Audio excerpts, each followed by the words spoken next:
Salam anti korupsi. Pada kesempatan kali ini saya ingin berbicara mengenai kepala daerah yang melakukan korupsi. Sebagaimana kita tahu, kemarin ada wali kota Bekasi yang ditangkap pada saat proses OTT. Dan ini tentu merupakan kepala daerah yang kesekian. Ya.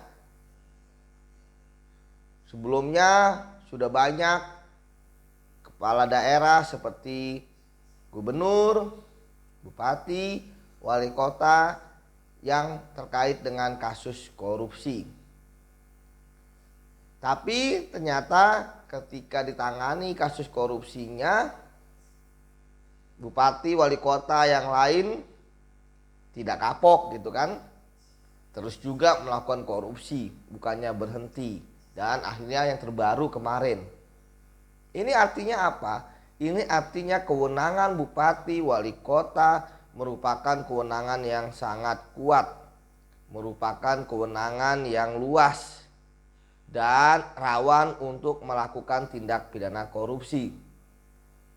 Berdasarkan pengalaman saya, korupsi yang dilakukan oleh bupati atau wali kota pasti terkait dengan kewenangannya, kekuasaannya, dan tentu saja jabatannya.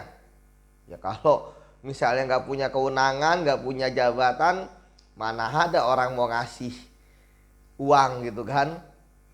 Karena seorang pemberi uang suap gitu ya, dia memberikan suap karena ada keuntungan juga bagi dirinya.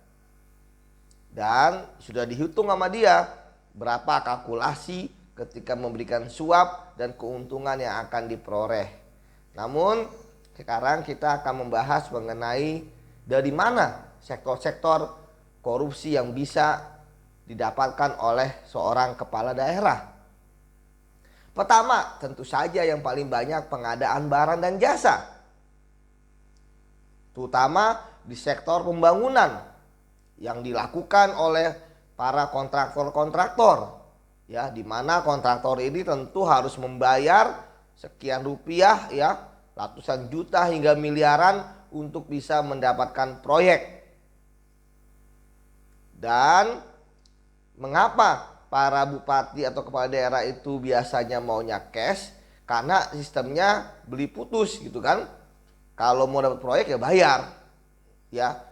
Jarang yang ada nanti aja bayar kalau udah menang dan sebagainya. Biasanya bayarnya kalau nggak di muka dulu gitu kan, setelah nanti berjalan seperti itu.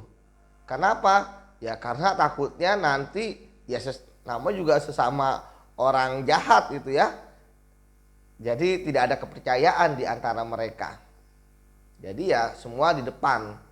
Sehingga memang tidak jarang para pengusaha yang dapat kontrak itu ya mereka meminjam juga gitu kan untuk mendapatkan uang awalan supaya mereka yang dipastikan menang menjadi kontraktor, ya, baik itu pembangunan jalan, pembangunan gedung, pasar, dan lain sebagainya. Karena memang dalam sistem pengadaan barang dan jasa, pembangunan ini yang paling gampang lah untuk dimainkan karena mungkin keuntungannya besar ya, sehingga para pengusaha rela untuk memberikan uang kepada para bupati atau wali kota. Kemudian yang kedua, lelang jabatan. Ya jadi ya kasihan juga ya para pejabat yang dipilih gitu ya. Mereka sudah capek-capek ikut lelang jabatan gitu. Tapi akhirnya yang kalah juga dia kalah karena dia tidak bisa bayar gitu kan. Yang menang pun dia juga harus bayar untuk menduduki jabatan tersebut. Jadi pejabat seperti apa yang menduduki satu jabatan kemudian dia bayar? Ya tentu yang dipikirkan adalah balik modal. Seperti itu.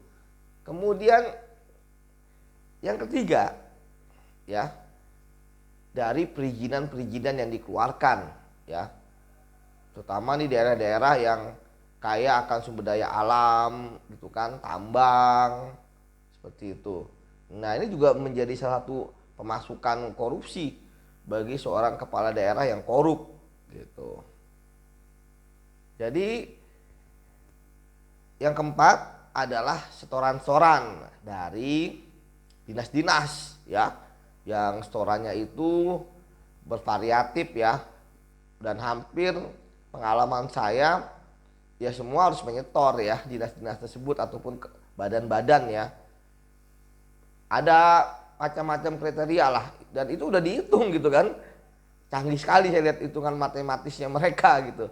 Ada yang berdasarkan anggarannya, ada yang berdasarkan besar kecilnya dinas tersebut seperti itu. Tapi jelas harus menyetor.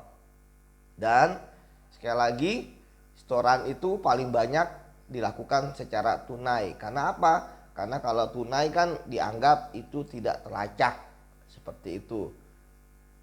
Jadi begitu tentang korupsi kepala daerah.